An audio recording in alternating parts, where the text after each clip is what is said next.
সুপ্রিয় শিক্ষার্থীরা গত ক্লাসে তোমাদের আমি নন কর্ডাটার শ্রেণীবিন্যাসগুলো পড়িয়েছি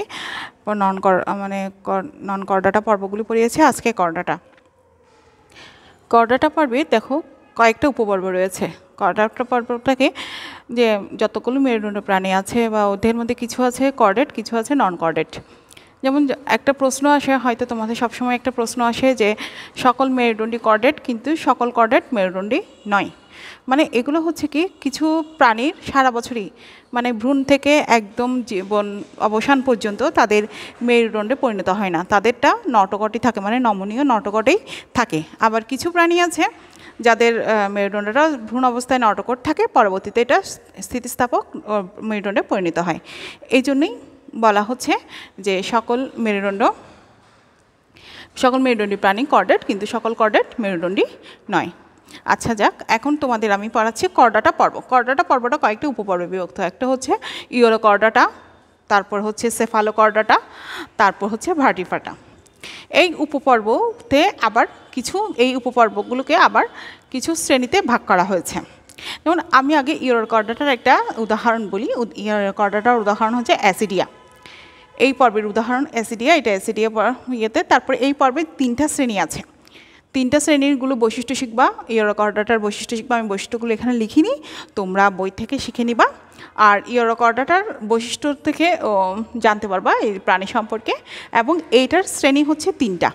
একটা হচ্ছে এসিডিয়াসিয়া। দেখো উচ্চারণগুলো দেখো, এসিডিয়াসিয়া, থেলিয়াসিয়া, তারপর হচ্ছে লার্ভাসিয়া। উচ্চারণগুলো দেখেছো, এসিডিয়াসিয়া, থেলিয়াসিয়া এবং লার্ভাসিয়া। দেখো এসিডিয়া শ্রেণীর এটারও বৈশিষ্ট্য, প্রত্যেকটা শ্রেণীর বৈশিষ্ট্য শিখবা। আমি শুধু উদাহরণগুলো লিখেছি, উদাহরণগুলো অবশ্যই বৈজ্ঞানিক নামে লিখতে হবে এবং বৈজ্ঞানিক নামের নিচে দুটো দাগ দিতে হবে।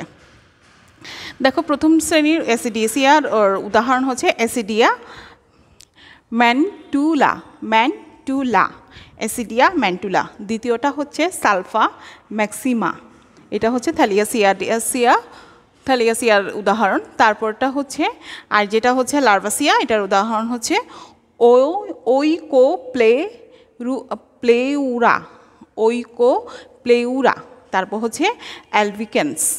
ঠিক আছে, এইভাবে উচ্চারণ করে করে পড়লে আশা করি তোমাদের বানানটাও ভুল হবে না এবং লেখাটাও হবে, শিখতেও সুবিধা হবে, লিখতেও সুবিধা হবে। এরপর আসো কর্ডাটা, সেফালোকর্ডাটার উপপর্বের কোনো শ্রেণী নেই, এটা শুধু জাস্ট উদাহরণটা দিলে হবে। উদাহরণটা হচ্ছে ব্রাঞ্চিওস্টোমাটা এবং ল্যান্সিওলেটাম। ল্যান্সিওলেটাম, ঠিক আছে? এইভাবে তোমরা উচ্চারণ করে করে পড়বা, তারপরে শিখতে সুবিধা হবে। এরপর আসো ভার্টিফাটা। এইগুলো প্রত্যেকটা উপপর্বে কিন্তু বৈশিষ্ট্যগুলো শিখবে এবং সেই সাথে উদাহরণও শিখবে। ভার্টিফাটার বৈশিষ্ট্য শিখবা, উদাহরণ না শিখলেও চলবে, কারণ এটাতে কয়েকটা অধিশ্রেণীতে ভাগ করা হয়েছে। দুইটা অধিশ্রেণীতে ভাগ করা হয়েছে, একটা হচ্ছে একনাথা, আরেকটা হচ্ছে ন্যাথোস্টোমাটা এবং একনাথার মধ্যে দুটো শ্রেণী আছে, একটা হচ্ছে মিক্সিনি, আরেকটা হচ্ছে পেট্রোমাইজন্টিডা।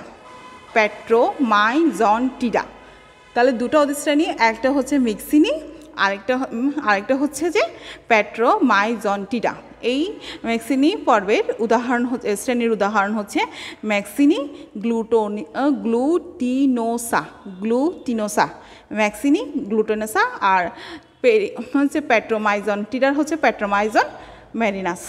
ঠিক আছে, এগুলোর প্রত্যেকটার আলাদা আলাদা বৈশিষ্ট্য শিখবা এবং সেই সাথে উদাহরণগুলো বৈজ্ঞানিক নামেই শিখবা।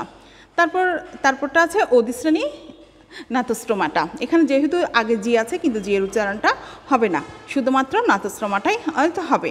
এরপর দেখো এই ন্যাথোস্টোমাটার হচ্ছে 7টা শ্রেণী। একটা হচ্ছে কন্ড্রেক্টিস, অ্যাক্টিনোপটেরিজি, সার্কোপটেরিজি, অ্যামফিবিয়া, রেপ্টাইলা, এভিস এবং ম্যামালিয়া। প্রত্যেকটার বৈশিষ্ট্য শিখতে হবে, আলাদা আলাদা বৈশিষ্ট্য, এবং প্রত্যেকটার বৈশিষ্ট্যের সাথে সাথে উদাহরণ শিখতে হবে। আমি যে কন্ড্রেক্টিসের উদাহরণ হচ্ছে হাঙ্গর, স্ক্যালিওডন অ্যান্ড সেলেটিকাউডাস। তারপর এটা হচ্ছে অ্যাক্টিনোপটেরিজির হচ্ছে কাতলা। তারপর সার্কোপটেরিজি হচ্ছে নেসারাটোরাস, ফরেস্টিং। তারপরেটা অ্যামফিবিয়া হচ্ছে যে দত্তপাইরানাস মেলানোস্টিকাস, এটা হচ্ছে কুনো ব্যাং। তারপর রেপটিলিয়া হচ্ছে নাজা নাজা, গোখরা সাপ, অ্যাভিস, বাবু বাবু, পেঁচা। আর ম্যামেলিয়া হচ্ছে হোমোসাপিয়েন্স, মানুষ। এই প্রত্যেকটা শ্রেণীর প্রত্যেকটা পর্বে শিখবা এবং বৈশিষ্ট্যগুলো সেই সাথে শিখবা। এবং এখানে কিছু গুরুত্বপূর্ণ প্রশ্ন প্রথমেই আমি বলেছি, একটা এখানে এই চ্যাপ্টার একটা গুরুত্বপূর্ণ প্রশ্ন হচ্ছে কি সকল মেরুদণ্ডই কর্ডেট কিন্তু সকল কর্ডেট মেরুদণ্ড নয়। কেন এটা ব্যাখ্যা করো, এটা শিখে নিবা, এটা বইতে সুন্দর করে লেখা আছে। তারপর হচ্ছে ওই যে বললাম প্রথমেই যে নটোকোডের ব্যাপারটা, ওই ব্যাপারটা এখানে আসছে, এটা শিখে নিবা। এরপর এখানে যেটা আসবে সেটা হচ্ছে ধরো তোমাদেরকে এই নন কর্ডাটা পর্বের কিছু প্রাণীর নাম দিল, যেমন তেলাপোকা, ঘাসফড়িং। তারপর কর্ডাটা পর্বের দিল বাঘ, সিংহ, এভাবে দিল। দেওয়ার পর হয়তো প্রশ্ন আসতে পারে এই পর্বটা এই পর্ব থেকে উন্নত কেন, এই পর্বটা থেকে উন্নত কেন হতে লিখতে গেলে তো প্রথমে তোমাকে বৈশিষ্ট্যটা লিখতে হবে। দুই পর্বেরই বৈশিষ্ট্য লিখবে এবং দুই পর্বের বৈশিষ্ট্য লেখার পরে নিচে দিয়ে লিখবে যে এই কারণে এই পর্বটা এই পর্ব থেকে উন্নত। এটা শুধু পর্বভিত্তিক না, এটা শ্রেণীভিত্তিকও আসতে পারে। যেমন কাতলা থেকে কেন গোখরা সাপ উন্নত, বা কুনো ব্যাং থেকে কেন মানুষ উন্নত, এই ধরনের ঘরে আসবে, শ্রেণীর উপর ডিপেন্ড করে এগুলো আসবে। তুমি প্রথমে কী লিখবা, বৈশিষ্ট্যটা লিখে ফেলবা, আর হচ্ছে তারপরে কী কারণে এটা উন্নত বা অনুন্নত এটা লিখবে। এটা শ্রেণী দিয়েও আসতে পারে বা উদাহরণ দিয়েও আসতে পারে বা প্রাণীর নাম দিয়েও আসতে পারে। তাহলে তোমরা প্রত্যেকটা শ্রেণী প্রত্যেকটা পর্ব বৈশিষ্ট্য শিখবা, সেই সাথে উদাহরণগুলো শিখবা। ঠিক আছে শিক্ষার্থীরা, আজকে এই পর্যন্তই থাক। এই চ্যাপ্টারটা তোমাদের জন্য আজকেই শেষ হয়ে গেল। আমি পরবর্তী চ্যাপ্টারে পরবর্তী ক্লাসে তোমাদের ক্লাসটা নেব। ধন্যবাদ সবাইকে।